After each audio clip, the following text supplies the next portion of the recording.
Stealth Talent Live. I'm Phil Ranta, CEO of Stealth Talent. I'm Brian Foster, head of sales. Katarina Morosi, I am a head of talent. I love it. It's so funny because it's weird to think that within the last week was the Super Bowl because it feels like that I was know. 100 years ago. Yeah. But first of all, first initial takes. What did everybody think of the Super Bowl? I'm a football fan, so it wasn't the most exciting game. Again, I've mentioned this on several podcasts. I'm a Chicago guy. I would have much rather seen the Bears in there, and they were definitely on the way to do it, and they had many more fun games. So those were my Super Bowls. So I already had my Super Bowl. This was more of just an exhibition with some fun commercials and a great halftime show. Sure. Yeah, you did not get Bad Bunny showing up to Bears games yet. So, Not yet, but I think there was a Chicago call out in his show. I think everybody got a little bit of love in his show, and I mean, I don't know how much we want to get into that, but that was, I'm all on board for that show. I'll say it. Yeah. Yeah, I was there to watch Bad Bunny's show. I was shocked and appalled to see that Lewis Hamilton is now dating, Kim Kardashian. So he's an F1 driver, one of the best F1 drivers in the world. I mean, if you're at that level, you're already the best of the best for driving. But hey, Kim K, I guess, like, she just gets whoever she wants. It is what it is. It just was shocking to see. I was like, no way. So they hard launched at the Super Bowl, but I was there to see Bad Bunny. there we go. The creator representation too, Alex Earl on stage with Pedro Pascal and other superstars, and megastars. Jessica Alba, and yeah, a lot of people were really upset about the Alex Earl incident on the field because it was specifically supposed to be for people of color, like in that representation. Casita, I think is what they called it. I forgot what they called it. But yeah, so when she was there, she ended up having to address why she was there, which I thought was kind of like ridiculous, but it was a little strange that then her comment for it is, I was just there with my friends. It's kind of like, I guess that's kind of hard to argue about. It's like, I'm not here to be a symbol. My friends were like, hey, come on field in the Super Bowl. Do you want to join us? Sure. Yeah, exactly. Yeah. And from what I know of Alex, or at least from what I've heard in interviews, it does seem like she's that kind of person. They're just like, hey, come to the field of the Super Bowl. All right. Probably didn't overthink it too much, For sure. But so it goes, I mean, it was a wildly politicized halftime show, even though one thing that shocked me, I mean, all art is political. Like, I don't think that but the idea that it was somehow trying to like stick it to anyone, it just felt like a very kind of like happy, very loving kind of like I think a lot of people were expecting it to be more controversial. Like, people wanted it to be more controversial, and then it was just like, let's all love each other and come together. And then a really well done piece of theater, really. Overall. Yeah. Kendrick Lamar's Super Bowl performance was far more controversial, but I think that it goes over a lot of people's head, especially when it comes to Black history pieces, because I feel like the U.S. does a very bad job of teaching us history. So, yeah, it's very interesting because, like, I've gone back and watched that Super Bowl that halftime performance a number of times since it happened last year, was it last year? And I think every time I can find new symbolism within it that I didn't notice beforehand. That's very Kendrick, though. He's like layers on layers as a human. It's like he's like one of those like art pieces that you go to a museum and go, huh, what am I missing? What else, Yeah, but still nailing it. Still winning Grammys even this year. So he's still crushing it. Yeah. But also, since it's a creator economy chat, lots of creators. I still remember it was like Super Bowl 2013, where FPS Russia was like a teeny tiny cameo in one Call of Duty ad, and everyone was like, the creator economy. And now here it is, like every other ad felt like it was a creator. But any standouts for you guys in terms of creators and advertising? Well, Beast. I mean, the Mr. Beast whole that's still going on contest right now, right? That's kind of still happening at the moment. Claims it's unsolved. Yes. Yes. Also, that was also included with his. Sorry, it was a stunt for $1 million. Hasn't been solved yet. Still going on, and they crashed every server in line. They crashed everything that has to do with it. It was this first time that like a true like traditional media thing became a creator interactive event. I thought that was a really big shift. Yeah, I'm always curious. Whenever they say like our servers crashed and everything, it's like how much of that is theater and how much of that is real. Like I'm always a little skeptical. But on the other hand, like Salesforce is not the kind of website where you're going to get a whole bunch of people to run to the website, right? It's kind of like so at the very least, just getting on people's radar as a good CRM software B2B is like pretty cool. One thing that I thought was interesting about that stunt is we've seen versions of that stunt a million times. I remember like Archer season 3 or something had one of those like hidden messages where you had to trail through the internet to figure it out. Like a cryptographer created it, and I think that this is kind of the same. Yeah. But Mr. Beast, as he does, he just made it accessible and feel new, you know. Mm-hmm. And then the Amelia de Moldenberg had a eating a chicken finger cameo. I don't even remember what the ad was, but she was in one of them. You know, I Show Speed was wearing Meta Oakley's in one of the ads. Like it just. Oh, they're paying everyone right now to promote those Meta glasses. Yeah. Yeah. Yeah. I mean, I like my Meta Ray-Bans, but Meta Oakley's, I don't know. I feel like Guy Fieri every time I'm wearing Oakley's, so I don't know. I can't rock it the same way. Oakley's give me a very early 2000s vibe. Like growing up in California, that was you needed Oakley's if you were gonna go snowboarding, obviously. But they were like $400 for their snowboarding goggles, which is ridiculous. No one can afford that. So. Sure. I think it's interesting to see how they've made their comeback. Yes, absolutely. But actually, a lot of people were kind of panned the commercials this year because there weren't as many like viral. Like every year, there's all these commercials that hit the internet and get 30 million views.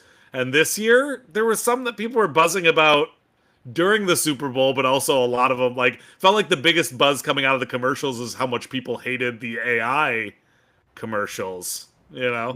Yeah. I think those were kind of more minimal. Oh, yeah, AI created commercials. I'm sorry. Yes. Yeah, of course. Yep. And it's very clear. We can see that now. The difference. It's not there yet in order to kind of fit in smoothly with the rest of the content yet. It kind of sticks out pretty harsh. Yeah. Yeah, I had a good friend rate the AI commercials based on. He's an HR recruiter.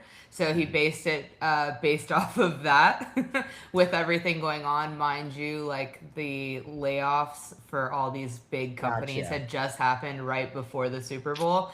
So it all kind of like tied in together. So he rated it. It was very interesting. I'll send you guys the video after. But I honestly haven't watched a commercial for the Super Bowl in God knows how long. I haven't really paid too much attention to football since I got into this industry. And like, it's weird because football was such a big part of my life, but I'm such a like hyper-focused person where I can't do multiple hobbies. I can only have like the things that I focus on. So I don't watch, I feel like I don't watch the Super Bowl in the way that it used to be consumed, where you're like sitting in front of a TV, consuming all the content that's like getting thrown in your face. I think like as an influencer manager, like we get content thrown at us 24/7. Yes. So it's like sitting and like watching any of the commercials. I feel like they're all so different from what they used to be, where they were putting millions and millions of dollars behind these budgets. I feel like a lot of them over the last few years have kind of like lost the touch of that, where they're putting a ton of effort into it. Well, you saw the minimalism stuff, right, where you've got a QR code on screen for 30 seconds, and that's all you need, because that's your interactive, or that's your funnel. So you know, they don't need to spend that cash. You can spend it on a motion graphics person for, you know, a few $1,000s and get a full ad.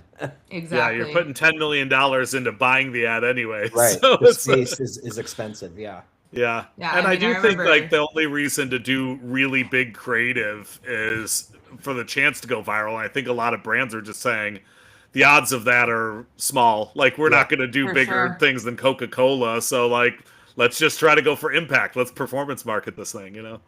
Yeah, I When missed I the talk Doritos to campaign, to be honest. All the user-generated stuff that was submitted. I'd love for Yeah, them to bring that back. That for that seems sure. like a great creator economy gig.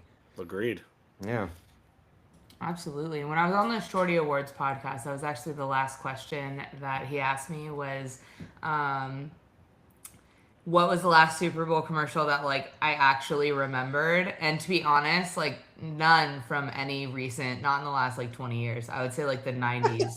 What's Yeah. up? That's literally Yeah. the most relevant commercial in my brain that I still remember. I remember the Larry David sticking up for a coin, right? He was pitching a Bitcoin at the time or a He was crypto. FTX. Yeah. Larry FTX, David was exactly. FTX. There Yeah. was that massive like blow up. It like exploded at that time, but then I don't think it's anything anymore. So No, that the FTX got the Sam Bankman-Fried jail time. That was the big blow up, you know. how And much a did lot of the Larry other ones went to jail, but most of them have been pardoned at this point. So you know.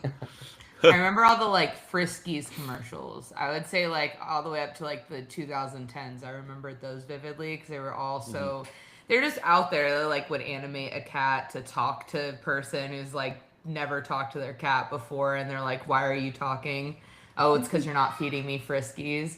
So like like different stuff like that. But yeah, most commercials I'm like, it's over my head. Yeah, most just kind of gloss over. I think that the one that stood out to me, well, I can officially say this: we had a commercial in the Super Bowl this year. If you're an American citizen, there was the "Make America Healthy Again" commercial that our taxpayers paid for, where Mike Tyson said people should lose weight, and he was unhappy when he was a fudgy person. So we all had a commercial in the Super Bowl because our tax dollars paid for Mike Congrats, Tyson everybody! Our You first guys are to, commercial. right. I to have seen shame that us. commercial. It was very good. You know, It was Mike awesome. Mike Tyson does wanted to remind us as we're all eating our chips at the Super Bowl to just be. That was one of those very strange commercials where I watched. I was like, "What is this an ad for?" And then they're like, "Make America Healthy Again," and I went, "Oh, this is our ad. We pay for this." The biggest food event of the year, literally from a consumer Yeah. standpoint. When you put down the wing, buddy, you know. Yeah, as we're all eating KFC and like eight layered bean dip, I'm like, leave me alone. I'm just trying to enjoy the Super Bowl. What are you doing to me? Oh, but still, I thought that the drum beat of Creator Economy and that it's not there's no putting the genie back in the bottle. It's going to be more every year, and Yeah. especially with the success of the Mr. Beast ad. I can't imagine next year we're gonna put the genie back in the bottle. Like I think next year it's gonna be like if you're a top 50 YouTuber, you're probably already talking to advertisers about Right. what $10 million commercial you're gonna do next year. So, yay for us! Yep, Let's we're on do the right it. side of that. Yes. Speaking of our move from the creator economy into traditional media, Law and Order, or no, sorry, Law and Crime. Dun, Dun dun. dun. Law and Crime, the digital network that was acquired by Jelly Smack a few years back, just acquired Court TV, which is crazy. A digital startup that was focused on, for the most part, kind of I mean, at least from what I've seen from that, was a lot of like re-airing of stuff that you wouldn't see, but like doing it in cut downs of like crazy court moments. The time that somebody tried to attack a judge, like almost like this public access level stuff or free to air stuff, just cut in interesting Yep. ways. Blew up, made a ton of money, and now they bought Court TV. But are we going to Amazing are how- all TV channels going to get bought by digital companies in the near future? Yep. I I mean, mean, it was probably. cable, social clips, and then to YouTube. Now all of a sudden, or I'm sorry, well, the digital, wherever that is, and then now digital just owns the actual channel. So that's, I think, Yeah. the big Yeah. difference. It's just a faster distribution, right? Yeah, they own Well, that. Law and Crime got really blown up around the Young Thug trial, which went on. Oh. It's the longest running. It was the longest running court case in Georgia state history. Just to give you context for how long it was, and it would go every single day, 5 days a week for like 12 hours. content nonstop, and they were in the courtroom filming live. And I don't know if you guys know the details of that court case, but it was a mess. The public defenders just didn't, or not the public defenders, the defense, which is the state, didn't have their stuff together. So essentially, everyone from that RICO case had to walk, and I believe they still are wrapping up. There were 70 people that were on the docket for that RICO case. Wow. So I think they're still wrapping up some of it. So the case is technically still ongoing, but the most famous and like notable names are Gunna and Young Thug, two very prominent rappers. So yeah, it just was fascinating to watch, and I was able to basically like stream it while I was doing my work when I worked it. Was no one really doing this at the time? I mean, this is legal to do, right? This is all public knowledge or these public hearings. So no one was really sharing this content before. You know what I mean? Like, I find it interesting that they found this market that was missing. I think because of the uprise, like 2017 to 2020 was like true crime. The girls were coming on and doing makeup on YouTube and giving true crime stories. And I think that it turned from that to then streaming became so big in 2020 that they were like, why don't we try going into the courtrooms as media and filming? And as long as they're not, having slip ups, which Law and Crime actually did have a slip up during the RICO trial, they showed the jury at some point. Yeah, so they almost fully got banned. But yeah, it's interesting because I think that was the thought process, and they've made millions off of it, obviously enough to buy a TV channel. And now they're going to get bigger, right? Yeah. Well, content is everywhere if people just look for it and are able to find the audience. I mean, we are in a distribution first world, so yeah, I mean, I have a feeling that there's going to be every public hearing is going to have cameras in there because everyone's going to be waiting. It's almost like that paparazzi stuff from the late 90s where it's like if you can just catch the right moment, then you can have a multi-million-dollar company overnight. So why not, right? Or like street interviews now are outside of every single bar every single Saturday night in West Hollywood and Hollywood. There are people with cameras and lights doing street interviews with drunk girls because they're all hoping to get their Hawk Tuah moment, right? So it's like, absolutely, content is everywhere. You just have to frame it, Yeah, for sure. I mean, you only really need like one clippable moment. I mean, we can talk about Eric Reprid and how he blew up is all by the controversial like one-liners that he has in his music, and it's taken him to a crazy amount of success, and he just wrapped up his first tour, and it was great. Fully sold out of merch. He had 15 shirts left that he just sold the last of a couple days ago. That's awesome. Yeah, so it's very interesting that clippable moments can completely change your career. Yeah, and Eric is one of those super entrepreneurial guys, one of Katarina's crew, but it's just so smart when it comes to the business side of it, which is how I feel like every content creator needs to be, So I love that. For sure. Cool. Also, speaking of Mr. Beast from the earlier part, he just bought the banking startup Step, which is another one of those. There's a fair amount of them. These, hey, you shouldn't have to pay for a bunch of brick and mortars so we can get more preferred pricing so we can take lower margins because we're the banking people that do it all online, right? So there's that, there's Row, there's Mercury, there's a whole bunch of these right now. But Mr. Beast did leak a little while ago that he trademarked, I believe it was like Beast Banking, and everyone went, whoa, why are you trademarking that? And this feels like that, move in that direction. Absolutely, yeah. Monetizing the financial lives of his audience here.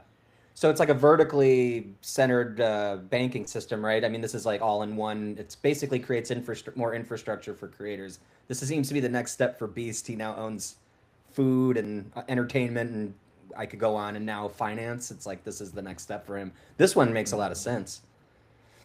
Yeah, I feel like the things that are not glamorous on the outside are the things that often get you the most paid. So, I mean, someone like Mr. Beast has, all the help that he needs that can, if he wanted to retire today, I'm sure he fully could. But in terms of like investing into something, I think financial stuff is always smart. Yeah, I think that we're doomed to a future of Mr. Beast insurance, Mr. Beast, package delivery services and transpo infrastructure, Mr. Beast servers. Like, this is He's how you going, make your money, President yeah, Beast. he's Yeah. going the Mark Cuban route. There we go. I mean, why not? Picks and shovels will always get you there. Like, if everybody knows the company Siemens because they've seen the words on the side of things, Right. how many people know what Siemens does? This 150-year-old company that's ubiquitous. They're everywhere. Like, how many people really know Siemens? But it could be in the future. It could be Mr. Beast. And at the end of the day, a lot of what they do is like design and B2B software and B2B design. So big money contracts that nobody thinks about, Yeah, the invisible rich person. Yeah, the one that's actually running the show. Yes, exactly. Exactly. Well, maybe Mr. Beast defense contracting in the future. Yeah, maybe. All those things that make so much. Like Palantir will be served by like Mr. Beast. It's like infrastructure. Ender's game, right? Like we're teaching his young fans to become defense killers. Yeah, Absolutely. Who knows? But yeah, I still where I might be a little skeptical on Mr. Beast banking is when I think of banking, I want something a little more boring and a little bit like purposefully buttoned up for a lot of reasons. So Mr. Beast's brand, and I'm an old guy, so grain of salt, but Mr. Beast's brand is not necessarily making me go, ooh, my money is best going to be secure here. And I don't know how many people think like me on that, but we'll see. We'll see. Definitely. Is he going to try to gamify the system or make it fun and exciting? Is there going to be like a, I don't know, levels and things you can aspire to, that sort of I don't know. Hey, he could be like the next Dave Ramsey, okay? Yeah, could be. Yeah. I mean, Sure. I could totally see, if you look at a lot of the crypto wallets, they all gamified their bank. They had like earn credits where you get free crypto if you do X, Y, and Z, and like you take the little crypto literacy courses and you get stuff. So it's like, I don't know, maybe the banking, we'll have to see what the regulatory environment looks like around that, but maybe they could use some beastification in there. Who knows? Yeah. Reward you for saving or, things like that. Absolutely. Absolutely. Well, some stealth talent news. So, went to the, I'm always going to get this wrong because it's a long name, TikTok Live Creators Network Summit in Las Vegas this week. TikTok Live Creator Network Summit. We have a TikTok Live network as part of what we do. Really cool technology. I mean, we don't take a revenue split from anyone we work with. It's just kind of helping them with classes and education and collaborations and yada, yada, yada. I was shocked because I went to this summit and nobody who we know in our circles was there. There was no Underscore. There was no Night Media. There's no CAA, UTA, WME. Nobody. It was mostly kind of 25-year-old kids who were running these TikTok creator networks, and some of them making millions of dollars a year. So it was like fascinating to look into a corner of the market where I'm like, ooh, nobody's looking at this yet, but very interesting. So, I mean, is this going to be kind of like was this more of like for creators to see what the new upcoming like updates of TikTok Live were, or was this more for brands to meet with what was the point of the show or the This is what was wild about it. It was 100% networks and network infrastructure. So no creators, no brands. It was just people who ran TikTok Live networks. Got it. So, yeah. And I've not heard of, there was one company in the whole group that I'd ever heard of. And I live this stuff. So that's crazy. Wow. I think with Live, especially when it is more, so TikTok Live is kind of based off of the like Chinese live structures of, I don't remember if you guys remember like Bigo Live or there's a few other ones, but they were trying to make way in the US, and this was at the time that TikTok was really still Musical.ly. So they're trying to make way in the US, and Musical.ly, all that was girls dancing basically. And, we have the Charli D'Amelio's and Addison Rae's like from that time frame. But one thing is like an app, like a live streaming app. They wanted something like that. But the way that they did payouts was through these coin systems, which to the US, we're like, yeah, so like we already get paid off of AdSense, and that's actual hard money that like Right. if you go into the analytics, you can track all of it, it all makes sense. So the live platforms didn't make sense at the time. I think with the TikTok purchase of Musically and then it breaking in during COVID when we're all inside in the house, we're sitting there doom scrolling, changed the game. 2021, I decided to try. I'm very big on testing out every platform and how you can become a successful creator on it. The only one that I haven't tried out is Twitch because I have ADHD and sitting for 8 hours sounds like my own It's hard. personal prison. Yeah. hard. So I've never had interest in trying to live stream on Twitch, but I would live stream with my dog on TikTok.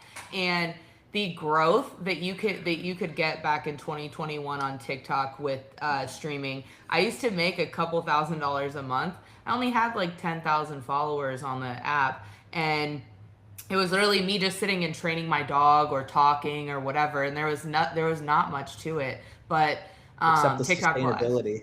Yeah, absolutely. And so, as TikTok Live is like structured, I've had so much interest in just watching it grow because of the fact that there are people with millions and millions and millions of followers and their post views are terrible. But when you go into their live streams, they have like 40,000 people there and they're just sucked in, whether they're playing video games or they're doing like the competitions where you're chatting with someone doing the battles.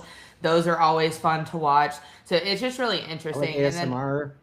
Yeah, there's ASMR ones. Another big one, especially now given our like political scene, is the Debate Me ones. And we've had people that have like blown up and now started to try to actually take over in their local political spaces, which is cool because I didn't so it's just a very interesting platform because TikTok Live is not the same as TikTok.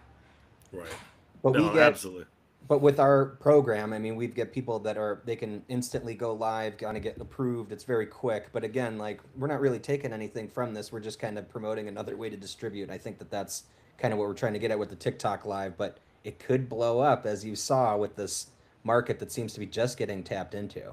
Yeah, I think that what TikTok is doing that's smart is it looks like they looked at the MCN side and said, why did that not work on YouTube? And, it didn't work because there was a lot of predatory behavior because they had to take revenue splits from creators. So is the value exchange right? So the fact that instead they say, well, why don't we just pay these networks so that we don't have to build out a bunch of creator managers and pay these networks out of our percentage based on success of growing creators, helping them go live, encouragement.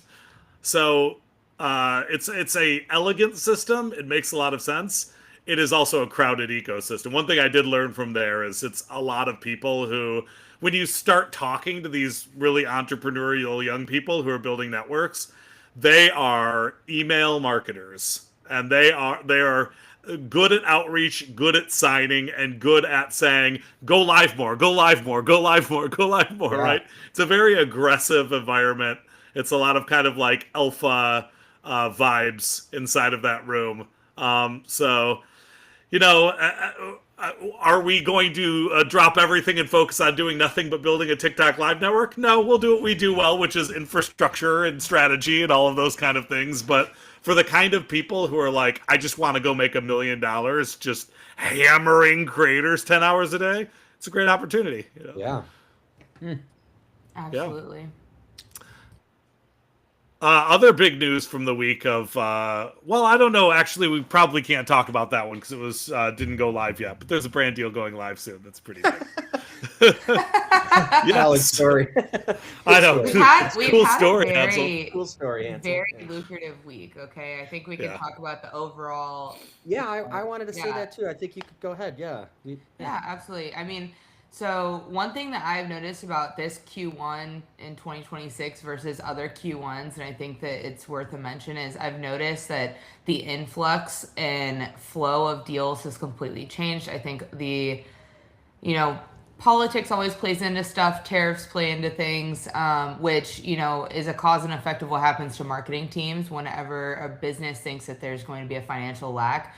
marketing teams are the first ones to get axed. So the beginning of this year, though, I noticed so many brands just reaching out and being like, hey, we have money now, let's do business. And it's great because I felt like Q4 was just so slow. And I have one creator who, she's a TikTok shop person, but a big thing that we do with her is focus on getting upfront flat fees because she's making, you know, 1 million GMV almost every month for brands, which is massive. That's, you know, I think that's like a level 7 creator. And they're not paying her any extra to do whatever they're doing, but they're running like 180 days, 365 days in some cases of her ads. So we always try to get a small portion up front. And this month she's made $40,000 up front. And that all gets paid within 7 days of executing the contract, which, you know, we know how brand deals are these days where you're waiting 90 days, 120 days in some cases for payment, which is very old Hollywood. I think old Hollywood is starting to take over our poor little agency industry and starting to, you know, fix things in their ways that they think is more appropriate. But for us, it kind of sucks. Wire transfers are instant, or they're within 2 days, right? Technically. So it's like, don't tell me you need all this time. But I think the problem that I'm seeing, though, with lack of payment from some of our folks that we're getting is that I feel like agencies might be low on cash. And that's a scary, you know, sad thought.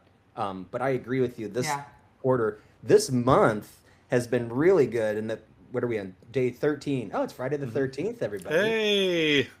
But in the first 2 weeks, I mean, all of our talent have been getting some love from the brands. Some of our new partners have been getting some love. So I do think that some budget might have been paused from Q4 of last year and has been moved over here. And we're seeing it. We're capitalizing. We're doing a great job of executing too. It's been fun. Yeah. I just signed a creator 3 days ago. She has 7 million across all platforms, and I landed her first win, which was a $1,500 deal, but she's never ever gotten a singular deal. So the way that That's I awesome. always negotiate things is, hey, we're gonna start on the lower end and we'll lift things up as it comes, and we'll stop when people start saying no too often. So everybody needs to prove themselves somewhere, right? Yeah. Even us, yeah. And for this one, it's easy because it's literally just playing music in the background. She doesn't have to do anything. She just has to add the song. Oh, sound promo deals. I love it. I love it.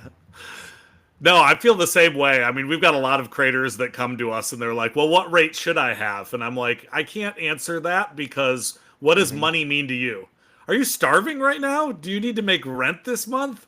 Well, then you probably might want to go for a little bit more volume at a lower rate, right? So I understand the industry benchmark side of it, but I oftentimes feel like some managers and agents and everything else say, oh, that's a $5,000 per TikTok client.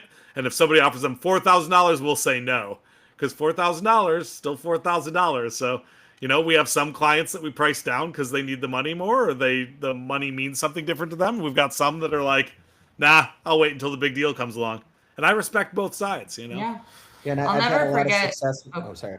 No, go I've ahead. had a lot of success with like multiple video projects and trying to get, you know, a bigger 5-figure deal. And maybe we are booked for the next 3 months on that, you know? And so it helps us as managers to kind of like feed them through a quarterly system as opposed to like one-offs, and instead you get a little bit more security for a long term. Yeah. For sure. I think like one thing I'll never forget working at a big marketing agency is sending the outreach to brands or to talent, and the managers coming back and pitching me, and they're like, oh, well, we want X amount of dollars, and it's like 5 times the budget that we have. And I'm like, okay, so, you know, our budget is $5,000. And they'll be like, okay, we'll take it. And I'm like, there was no additional back and forth. How did you slash a $40,000 video client to 5K? But It's done all the time. Yeah. All the time. Yeah, for me, I'll just pitch at a lower, like I have a client who recently just moved back home, and she's, you know, just going through it in her personal life. So I'm like, hey, for brand deals, why don't we just lower it to a point that makes sense? So her rate's like 5K. It used to be $20,000 to $30,000 a video, and that works for her right now, though. And until inbounds really start coming in and outbounds start responding, we can just keep it at that rate until it becomes too much to handle. Yeah, I agree. I don't think that the market needs more standardization. It needs more personalization. Yeah, And just the hope. fact that content creation all takes different levels of effort, people have different mentalities towards it, people have different audiences and different care. I don't know if we need standardization so much as, I mean, it's good to have benchmarks so that we know that Sure. somebody's truly not getting screwed or the market isn't a race to zero. But on the other hand, if I've got a creator with 1 million followers who's like, yeah, I'll do a sound promo for $200, great, everybody wins. I'll Right. try to get the rate up to market rate, but if not, if that's what they have to offer and the creator's happy, why not? The creator's happy. I Maybe would this is my love. sales perspectives talking, and I don't want to sound sour or anything, but maybe also brands should set their KPIs at a reasonable KPI and goal level that, that a rate does make sense to a creator. We still are working with humans that have bills, not websites that are placed, automatically and programmatically. So I want to, maybe Sure. I'm complaining a little bit, but I mean, I was faced with a 0.001 cent CPV this week, and you have to turn that down, even though it is a 5-figure deal. But it's like I think you need to come correct a little bit. Mm-hmm. Absolutely. Yeah. I There just is some walked. standardization, I guess. Yeah. Yeah. Benchmarks. I just walked away from a deal literally this week, but we've partnered with this company before and they paid us 6 figures before and they came back offering 5 figures for a client that has done work for them for years. And sometimes it's better to say no and like know when to walk away. But one thing I would really love is like IMDb has that rating system, and that actually is how actors are able to like rate themselves and how their agents are able to rate them. I wish that there was some form of like standardization with influencers kind of like that, but there still isn't like a you can reach out to like Keanu Reeves and we don't know how much he's going to charge for something crazy, but and then you reach out to someone who hasn't been in the scene for a long time but he has the same IMDb points as Keanu Reeves. So, and it could be way lower. So I think that this whole industry always fluctuates, but it would be nice to have a regular standard to be like, okay, this is what we're going to go off of. And brands knew what the standardization would be, because I have brands come back all the time, especially with my automotive clients, and be like, they have high engagement, like 15% plus in most cases. And they'll come back and they'll be like, oh, so most people that have this engagement are only charging X dollars. And it'll be something that's like an eighth of what we're asking for. And I always let them know, hey, we can negotiate. I'm okay with bringing down the price, but we're not going to be at the price that you're offering, essentially. But yeah. Yeah, big shout out to FYPM that aggregates some of that data. Yeah. And it's a great platform. I mean, I still dip into it when I can, and it just is a nice anonymous reporting system where creators can say a brand paid me this much, or this brand didn't pay me when I did it, or just like a way to be able to understand transparently what people are doing. So it's as close as we're going to get to standardization for now, outside of, I mean, all the benchmarks changed, right? It used to be so standard it was almost boring, where it was like $25 CPM for YouTube shoutouts, $100 CPM for YouTube fully customized video, and $10 CPM for Instagram. Like, it was always just that, and now it's, I think, especially since apps started getting really spendy and really aggressive on how low can you go, and it's just the whole market's blown up now. Yeah. But if we get some of those creators in that are just like, I'm a deal volume person, I'll take it, or the TikTok shop people who are like, I just need upfronts so I can prove myself, I can return on that investment, it's huge. Yeah. It's huge. Well, cool. Well, that's wraps us up for this week, unless there's anything else we didn't talk about. Great for me. I'm excited about it. Well, thank you so much for tuning in. As always, you can find us at stealthtlnt.com. Follow all of us on LinkedIn as well. We're always giving hot takes on there, and we'll see you next